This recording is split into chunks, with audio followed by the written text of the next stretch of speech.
Hello everyone, myself Siddharth Sherpa, back again with today's SST classes.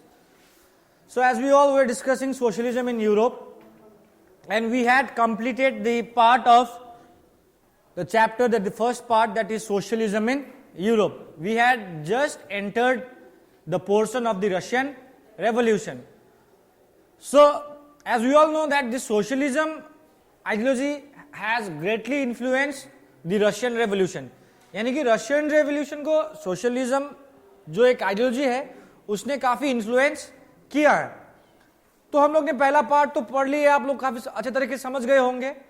हम लोग ने previous video में हम लोग ने रशियन सोसाइटी देखा.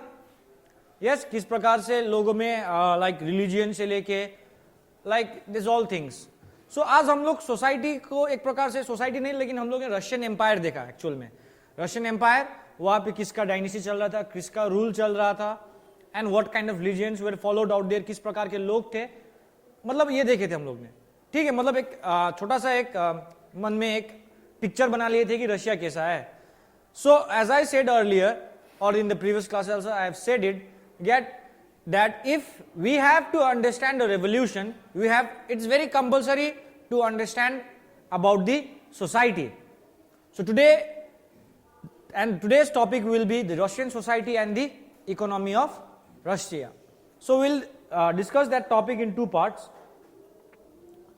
So first we'll see the Russian economy.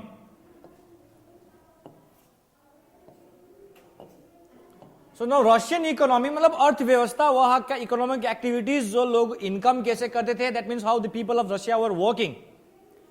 So when we see in the beginning of the 20th century, the vast majority of the Russia's people were agriculturist. That means if you see Russia in the beginning of 20th century, the vast majority of the Russia's people were agriculturists. Now agriculturist means the people who do agriculture, खेती पाती, ठीक है, people who do agriculture and grow crops. So that was their main economic activity. That means most of the people in Russia were farmers. Is that clear? So now about 85% of the Russian Empire's population earned their living from agriculture. That means out of 100%, 85% of Russian Empire people earned their living from agriculture. So remember this. That means प्रमुख जो लोगों का आर्थिक स्थिति, यानी कि आर्थिक मतलब इकोनॉमी जो था, यानी कि जहां से वो लोग इनकम करते थे, that was agriculture. The proportion was higher than the most European countries. तो आप लोग देखेंगे जो ये प्रोपोर्शन है, ये किस चीज का बात कर रहे हैं हम लोग, एग्रीकल्चरिस्ट का बात कर रहे हैं. जो एग्रीकल्चरिस्ट का प्रोपोर्शन था वो अदर यूरोपियन कंट्रीज से हायर था. दैट मीन्स ऐसा नहीं था कि यूरोप में अदर कंट्रीज में एग्रीकल्चर नहीं होते थे, लेकिन रशिया में अदर यूरोपियन कंट्रीज के तुलना में, कंपैरिजन में एग्रीकल्चर ज्यादा होते थे या होती थी. ठीक है. In the empire cultivators produce for the market as well as for the needs, and Russia was a major exporter of grain. Empire में जो कल्टिवेटर्स थे मार्केट के लिए क्या करते थे, प्रोड्यूस करते थे, और अपने नीड के लिए भी. And Russia was a major exporter of grains, यानी ग्रेन्स में व्हीट, राइस, यही सब आते हैं. तो एक प्रकार से देखा जाए तो रशिया का सोसाइटी में जो लोग थे मोस्टली किससे रिलेटेड थे, एग्रीकल्चर से रिलेटेड थे. ठीक है, is that clear? It's a part of society. Economical level में रशियन इकोनॉमी का जो हम लोग बात कर रहे हैं उसमें देखा जाए तो लोगों का इनकम कहां से आ रहा था, एग्रीकल्चर से. हाँ, that means 85% is huge number, या it's a great number. Okay, तो रशिया के जो भी थे प्रोड्यूस अपने मार्केट के लिए, मतलब किसानी लोग मार्केट के लिए भी प्रोडक्ट प्रोड्यूस करते थे, और अपने यूज के लिए भी वो लोग एग्रीकल्चर से रिलेटेड थे. और रशिया उस समय एक मेजर एक्सपोर्टर था, यानी कि एक्सपोर्ट मतलब जो बाहर भेजता है, यानी कि अदर कंट्रीज में they were exporting grains. And one thing is that industry was found in pockets. यहाँ पे पॉकेट्स मतलब होता है स्मॉल अमाउंट या स्मॉल नंबर, स्मॉल नंबर्स, यानी कि यू कैन से इकोनॉमी मतलब ऐसे कि इंडस्ट्रीज थे, लेकिन it was found in pockets, यानी कि मेरे जेब में तो नहीं, ठीक है, या तुम लोग के जेब में नहीं, लेकिन इसका कहने का मतलब ये हुआ है कि कम मात्रा में, छोटे मात्रा में, या उनके जो परसेंटेज थे इंडस्ट्रीज के बहुत कम थे रशिया में। लेकिन क्या होता है बेटा, बाद में पढ़ेंगे। Prominent industrial areas where Saint Petersburg and Moscow. जैसे कि देखा जाए तो रशिया में दो ऐसे जगह थी जो कि काफी इंपॉर्टेंट इंडस्ट्रियल रीजन हुआ करता था, जो कि सेंट पीटर्सबर्ग एंड मॉस्को। तो Moscow is the capital of Russia, so this was an industrial area. उसके अलावा उतने इंडस्ट्रीज नहीं थे, लेकिन अब देखो यहाँ पे धीरे धीरे बढ़ता है। Craftsman undertook much of the production but large factories existed alongside craft workshops. यानी क्राफ्ट प्रोडक्शन मतलब जो यू कैन से जो प्रोडक्शन करते हैं छोटे छोटे इंडस्ट्रीज में, कॉटेज इंडस्ट्रीज, क्राफ्ट प्रोडक्शन अपने से ही अपने दम पे करता है, इंडस्ट्रीज का उतना मदद नहीं लेता है, हैंडमेड प्रोडक्ट्स बेचते हैं। तो जो भी प्रोडक्शन होते थे इंडस्ट्रियल लेवल पे, तो वो कौन कर रहा था? मोस्टली क्राफ्ट पर्सन करते थे। ऐसा नहीं था कि इंडस्ट्रीज नहीं थे, इंडस्ट्रीज भी था, कम में था, लेकिन लार्ज बड़े बड़े थे, कम थे, भले कम थे लेकिन कम थे, लेकिन लार्ज नंबर में था, मतलब बड़ा इंडस्ट्रीज था। ठीक है, कम नंबर में थे लेकिन इंडस्ट्रीज था, लेकिन उसके बावजूद भी प्रोडक्शन जो हो रहा था मार्केट के लिए वो कौन कर रहे थे? क्राफ्ट्स पर्सन कर रहे थे। Is that clear? तो ये एक सिनेरियो था रशिया का। सो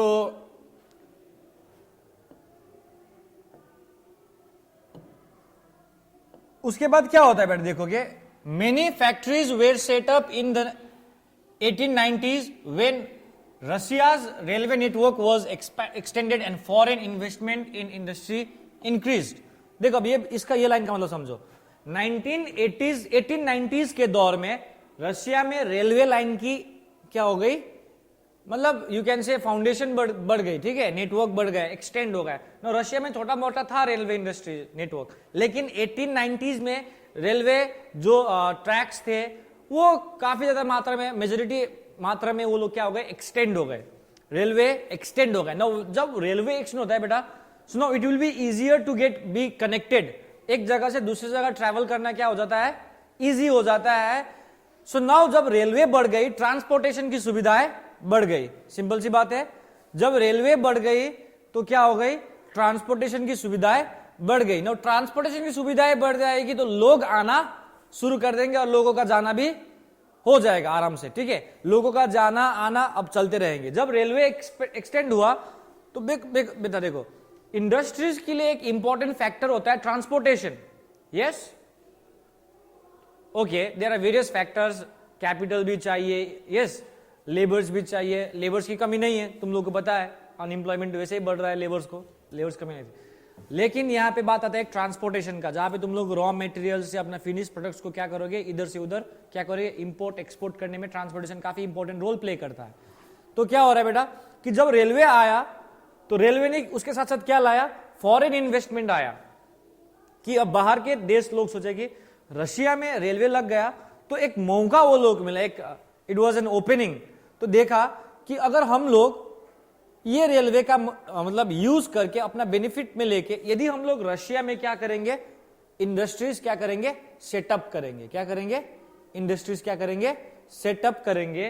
तो उससे क्या हो जाएगा कि उस इंसान को भी फायदा होगा ना, क्योंकि अब रेलवे आ गया है तो उसको इंडस्ट्री सेटअप करने में कोई दिक्कत नहीं होगा, क्योंकि ट्रांसपोर्टेशन अब उसको क्या हो गया है? इजी हो गया है, और लोग एक दूसरे से दूर दूर के देश से हम लोग क्या कर सकते हैं? कनेक्ट हो सकते हैं। तो कनेक्टिविटी बढ़ गया। So and foreign investment in industries increased. तो यहां पे क्या हुआ कि इसका मतलब ये हुआ कि इंडस्ट्रीज इंक्रीज्ड।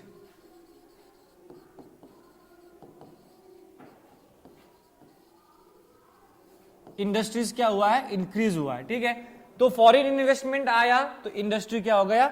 इंक्रीज हो गया। दैट मींस फॉरेन इन्वेस्टमेंट मतलब वहां पे लोग अब पैसा लगाना शुरू कर दिए, इन्वेस्ट करना शुरू कर दिए रशिया की इंडस्ट्रीज पे। अब देखो, जब फॉरेन इन्वेस्टमेंट आया उससे क्या हुआ कि इन्वेस्टमेंट बढ़ गया, और जिससे तुम्हारा इंडस्ट्रीज को क्या होना? फ्लरिश होने लगा, शुरू कर गया। ट्रांसपोर्टेशन की कमी थी जो अब रेलवे वो पूरा कर रहा है, बाकी देशों को कनेक्ट कर रहा है, जिसकी वजह से बाहर से अब लोग आने लगे।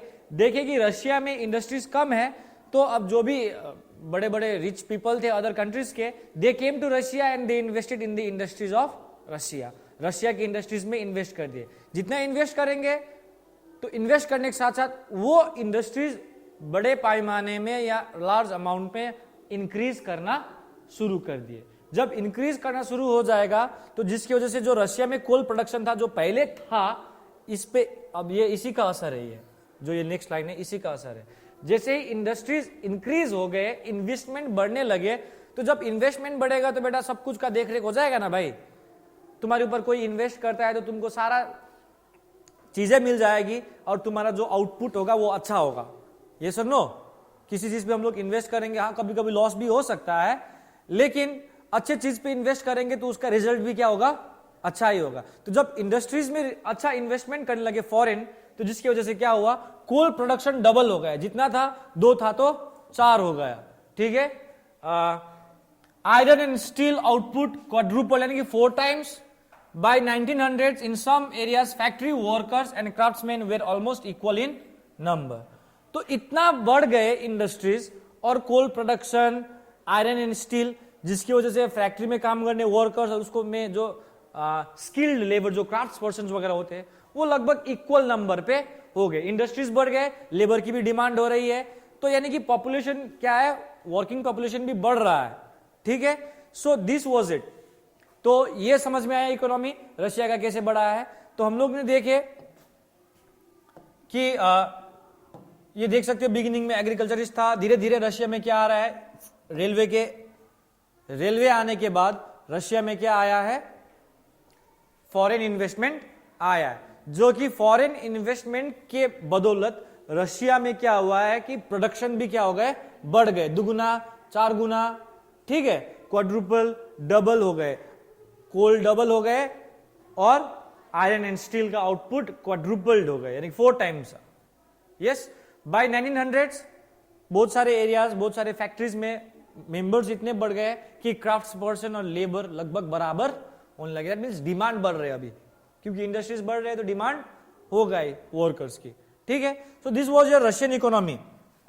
सो now if we talk about society, अब सोसाइटी कैसे था तो देखते हैं कि most industry was private property of industrialist. Okay, not before going to society हम लोग ये थोड़ा पढ़ेंगे।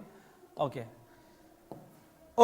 अब यहां पे हम ये बताएंगे कि अब देखो जो भी इंडस्ट्रीज आए, जो भी इंडस्ट्रीज सेटअप किए गए रशिया में, जो बाहर से फॉरेन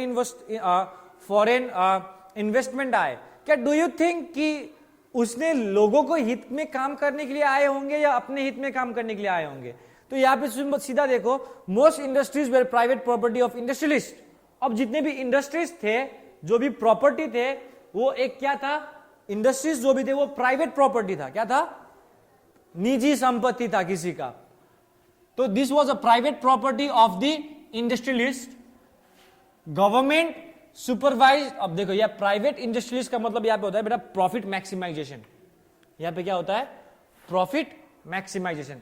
तो यानी कि प्राइवेट थे, एक निजी व्यक्ति का था, तो वो निजी व्यक्ति क्या सोचेगा कि मुझे जितना हो सके क्या चाहिए, प्रॉफिट चाहिए, I need more and more and more and more and more. कभी भी वो संतुष्ट नहीं होगा उस प्रॉफिट से। ठीक है, सो गवर्नमेंट ने तो कभी कभी सुपरवाइज तो किया, ऐसा नहीं था कि गवर्नमेंट उसके ऊपर देखरेख नहीं कर रहा था। Government supervise large factories to ensure minimum wages and limited hours of work. यानी कि गवर्नमेंट ने रूल्स तो बनाए थे बेटे, गवर्नमेंट्स ने रूल भी बनाए थे कि इंडस्ट्रियल एरियाज में या इंडस्ट्रीज में रूल्स बनाए थे कि यस, कि ये वादा भी कर दिया था, सुपरवाइज भी कर दिया गया था कि लोगों को ये दिलासा भी दिया था कि मिनिमम वेज, एक लोगों को एक मिनिमम वेज जितना मिलनी चाहिए वो मिलेगा, और साथ साथ तुम्हारे वर्किंग आवर्स भी क्या रहेंगे, लिमिटेड रहेंगे। गवर्नमेंट ने क्या किया था, ये वादा किया था। ठीक है, इंडस्ट्रीज आए, सेटअप हुए, लोग अपना इनकम कर रहा है, ठीक है, अच्छी बात है। लेकिन जो भी इंडस्ट्रियलिस्ट थे बेटा, वो क्या थे, उनका प्राइवेट प्रॉपर्टी था वो। अब प्राइवेट प्रॉपर्टी मतलब बेटा प्रॉफिट मैक्सिमाइजेशन। क्या है? Profit maximisation. प्रॉफिट मैक्सिमाइजेशन वो जितना हो सके अपने लिए ही सोचेगा, दूसरे के बारे में नहीं सोचेगा।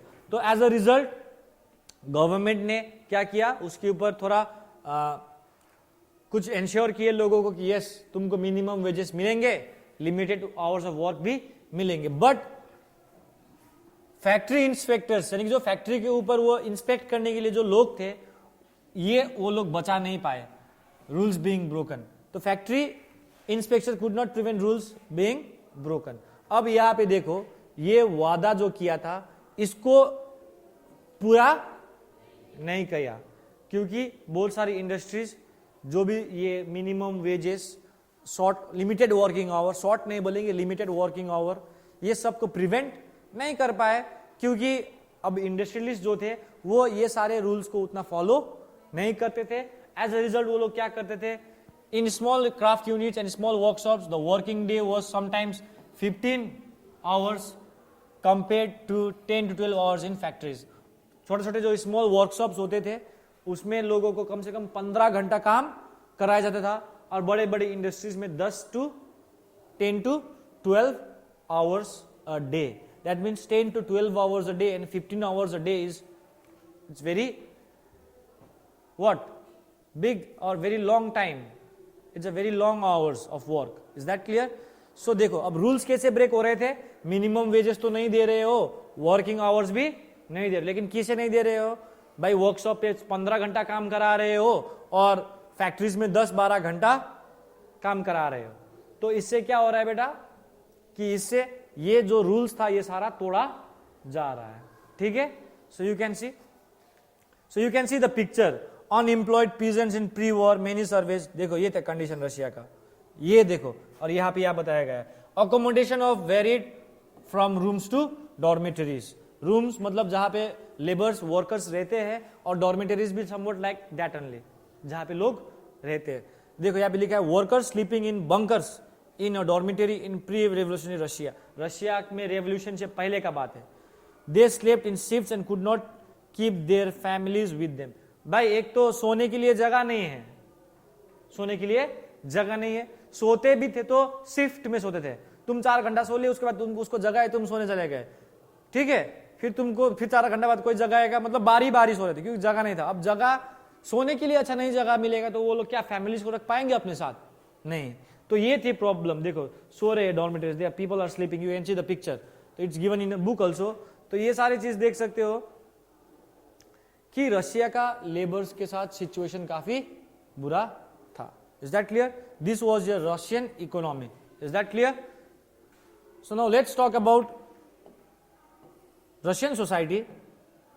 अब वो रशियन सोसाइटी के लोग क्या कर रहे थे, देखो, workers migrated from villages to cities, some permanently settled in the cities. Workers क्या कर रहे थे, अब सिटीज में इंडस्ट्रीज बढ़ रहे हैं तो ऑब्वियसली नए अपॉर्चुनिटीज के लिए जाएंगे, नए काम की तलाश में जाएंगे। जैसे आज के दिन में भी गांव से लोग जाते ही है शहरों में, ये सब में ऑब्वियसली ये सिचुएशन क्रिएट होगा। कोई काम कर जाते थे, कोई वहीं पे परमानेंटली क्या हो जाता है, सेटल हो जाता है।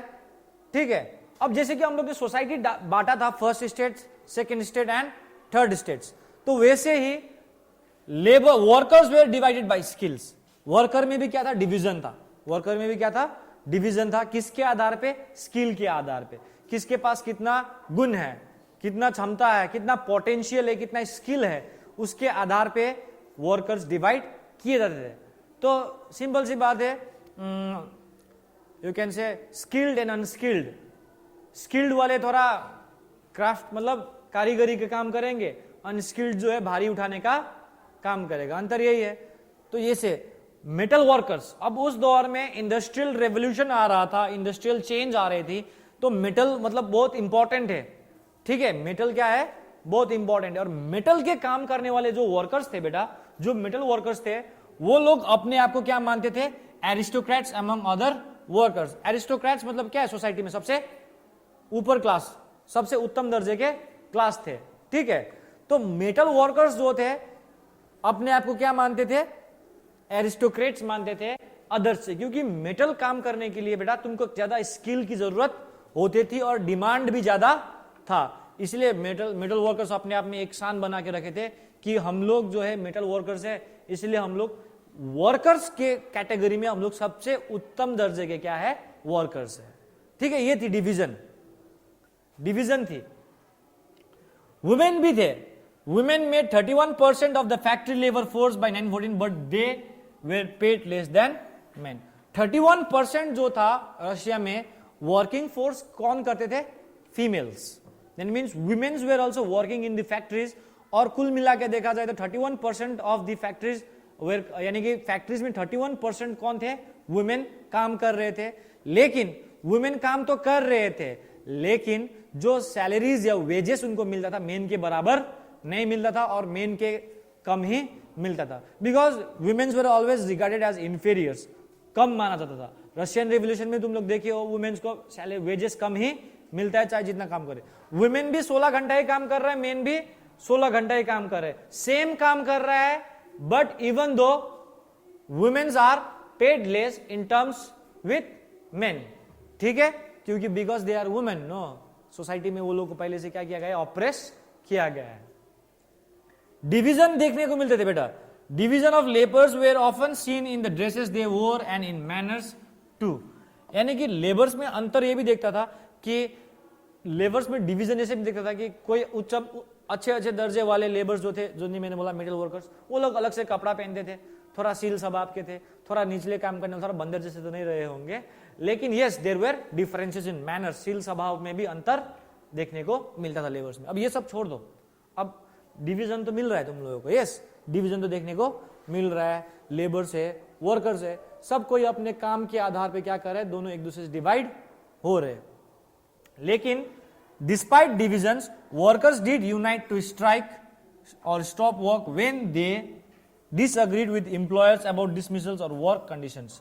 तो देखो, भले ही डिवीजन है, ठीक है, काम के आधार पे, स्किल के आधार पे डिवीजन तो है, इन दोनों में बंटवारा है, दोनों अलग है, किसके आधार पे? स्किल के आधार पे। बट इवन दो जब भी यूनाइट होने का समय आता तो सारे वर्कर्स एक साथ यूनाइट होते। क्यों यूनाइट क्यों होते थे एक साथ? क्योंकि सारे प्रॉब्लम्स तो एक ही झेल रहे हैं ना भाई, सारे प्रॉब्लम्स तो एक ही झेल रहे हैं, भले ही ये हाई क्लास वाले वर्कर क्यों ना हो, भले ही ये लो क्लास वाले वर्कर क्यों ना हो। लेकिन जब वर्कर की बात आ रही थी तो दोनों वर्कर्स तो एक ही प्रकार के समस्या झेल रहे थे, दोनों को वर्किंग आवर्स ही लंबा करना पड़ रहा है, दोनों को वेजेस भी कम मिल रहे हैं, दोनों को डॉर्मिटरीज में भी सोने के लिए जगह नहीं मिल रहे, अकोमोडेशन प्रॉब्लम दोनों को हो रही है। तो इसलिए हम लोग ये बोल सकते हैं भले ही डिवीजन थी लेबर्स में, but in times they got always united to fight against the employers. जैसे कि किसी को काम से निकाल दिए, वैसे सिचुएशन में सारे लोग क्या करते थे? एकजुट होके क्या करते थे? स्ट्राइक करते थे। वर्क कंडीशंस को सुधारने के लिए हो तो सारे प्रॉब्लम लेबर्स लोग इसलिए झेल रहे थे। समझ रहे हो ना कि यहाँ पे सब बोल रहे अब डिवीजन है तो दोनों यूनाइट कैसे हुआ? यूनाइट होने के पीछे कारण क्या है कि the problems which they were facing same था ना, सारे लोग एक ही प्रॉब्लम फेस कर रहे थे। तो ऐसा नहीं था कि ऊंचा वाले वर्कर्स को, जो एरिस्टोक्रेट्स थे, मिडिल वर्कर्स को अच्छा फैसिलिटी मिल रहा था और अदर वर्कर्स को नहीं मिल रहा था, ऐसा नहीं था। दोनों को वैसे ही प्रॉब्लम्स मिल रहे थे, वेजेस से लेके, वर्किंग आवर्स से लेके, और as well as accommodation problem. These strikes took place frequently in textile industry during 1896 to 1897 and in the metal industry during 1902. Textile मतलब कपड़े में, और इधर मेटल इंडस्ट्री में लगातार स्ट्राइक्स होने लगे ये दिए गए सालों में, 1896 एंड 1897 और 1902 में। ठीक है, इज दैट क्लियर?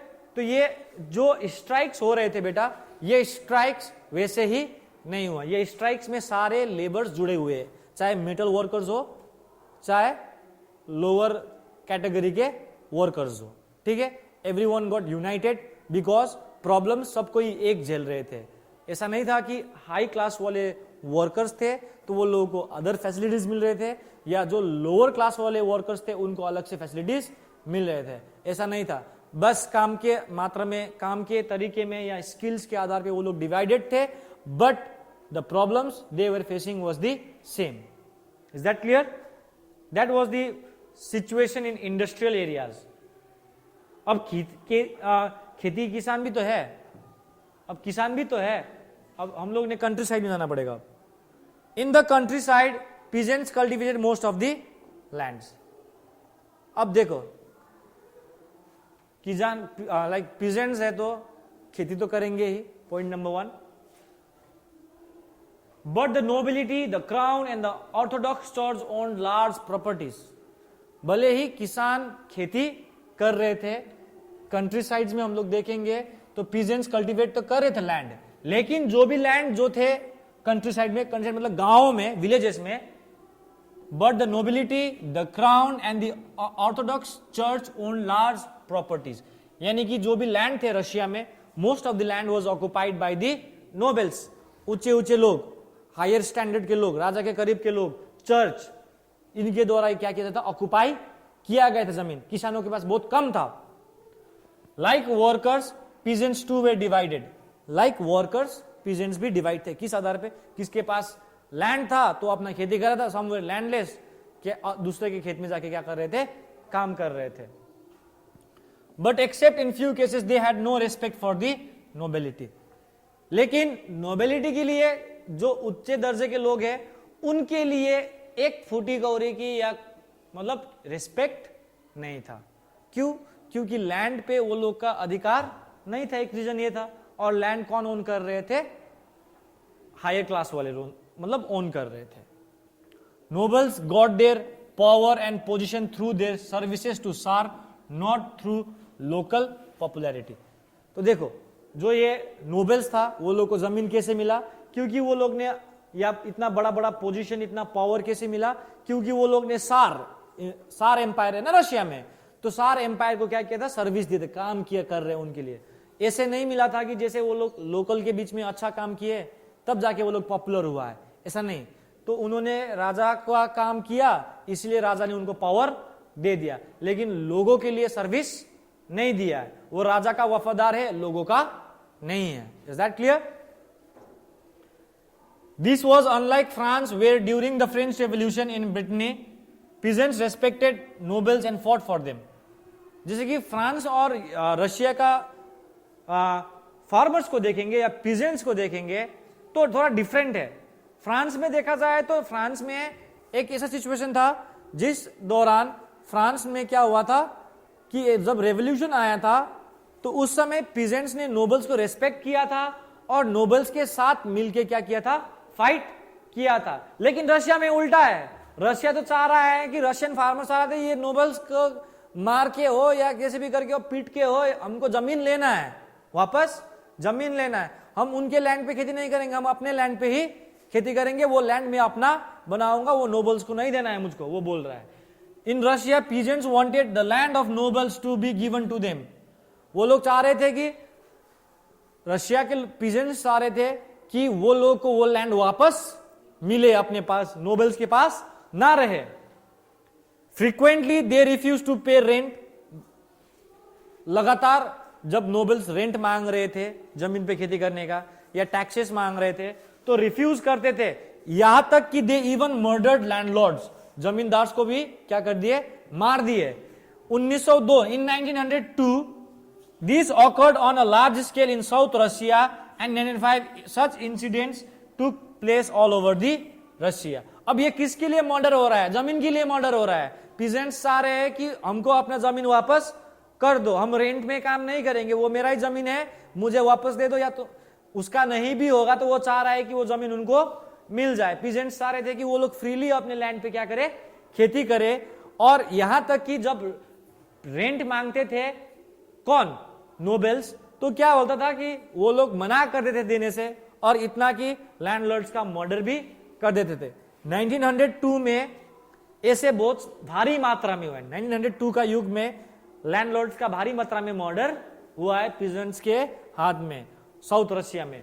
और 1905 तक तो पूरा देश रशिया में, पूरा रशियन एम्पायर में ये एक्टिविटीज होने लगे कंट्री साइड में कि लैंडलॉर्ड रेंट मांग रहा है, रेंट नहीं दे रहा है, लैंडलॉर्ड को मार दो, जमीन छीन लो, जो भी करना है करो। ऐसा सिचुएशन रशिया में हो रहा था।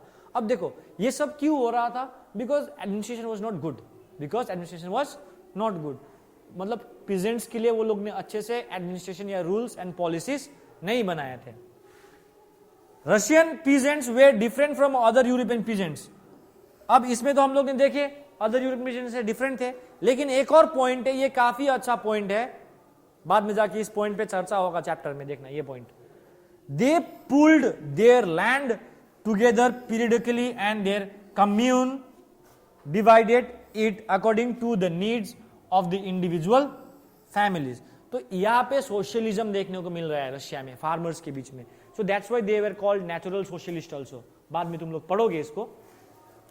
इसका मतलब ये है बेटा कि जो रशियन फार्मर्स थे वो लोग क्या करते थे, एक दूसरे को क्या करते थे, किसी का जमीन कम हो किसी का ज्यादा उससे मतलब नहीं है, वो लोग क्या करते थे, लैंड को टुगेदर क्या करते थे, पुल करते थे. मतलब POOL, पुल मतलब एकजुट करके रखते थे. वहां पे क्या करते थे, प्रोडक्शन करते थे, खेती करते थे, प्रोडक्शन होता था. और वो जो प्रोडक्शन होता था बेटा सारे फैमिलीज को क्या करते थे, जिसको जितना नीड है उसको उसके आधार पे क्या कर दिया जाता था, वो प्रोडक्शन या प्रॉफिट क्या किया जाता था, बांटा जाता था. तो डू यू थिंक ये अच्छा वाला था? इसीलिए अदर यूरोपियन कंट्रीज से भी डिफरेंट है रशियन फार्मर्स, क्योंकि अदर यूरोपियन कंट्रीज में ऐसे सिस्टम देखने को तुम लोगों को नहीं मिलेगा. रशिया में ये चीज देखने को मिलता है कि फार्मर्स पहले से ही जो एक सोशलिज्म का एक आइडियोलॉजी था उसको फॉलो कर रहा था, जिसमें वो लोग ने क्या किया, अपने सारे लैंड को क्या किया है, एक साथ जोड़ा है. और जोड़ने के बाद उसमें जितना भी प्रोडक्शन हुआ है उसको हर एक फैमिलीज के जरूरत के आधार पे क्या कर दिया है, बांट दिया है. Is that clear? So this was it. This was the Russian society and Russian economy. I thought you all understood the chapter. तो हम लोग ने ये देखे आज कि रशिया में इकोनॉमी क्या थी. एग्रीकल्चरिस्ट सोसाइटी थे, एग्रीकल्चरिस्ट इकोनॉमी था. धीरे धीरे इंडस्ट्रीज का इनकमिंग हुआ है, रेलवे लाइन बढ़ा है, इंडस्ट्रीज बने, लेकिन प्राइवेट इंडस्ट्रीज थे सारे, एक इंडिविजुअल के द्वारा चलाया जाता था. और उसके अलावा क्या होता था कि प्राइवेट इंडस्ट्रीज क्या चाहते थे, केवल प्रॉफिट चाहते थे. लेकिन इंडस्ट्रीज के आने के बाद बहुत सारे डेवलपमेंट हुआ, प्रोडक्शन बढ़ गया. ठीक है, सोसाइटी में देखा जाए तो लोग शहर जाते थे काम करने, ठीक है, लेकिन वर्किंग आवर्स कम था, वेजेस कम मिलता था, वर्कर्स डिवाइडेड था. लेकिन जब भी समय आता एकजुट होने का तो हमेशा समय एकजुट होते थे. और पीजियंस तो देख रहे हो, खुलेआम लैंडलॉर्ड्स का मर्डर कर रहा है जमीन के लिए. ठीक है, तो this was your Russian society and economy. So this much for today. तो आगे पढ़ेंगे ये सोसाइटी में अब क्या होता है, रशिया में क्या बदलाव आता है. So thank you. Stay safe and stay healthy.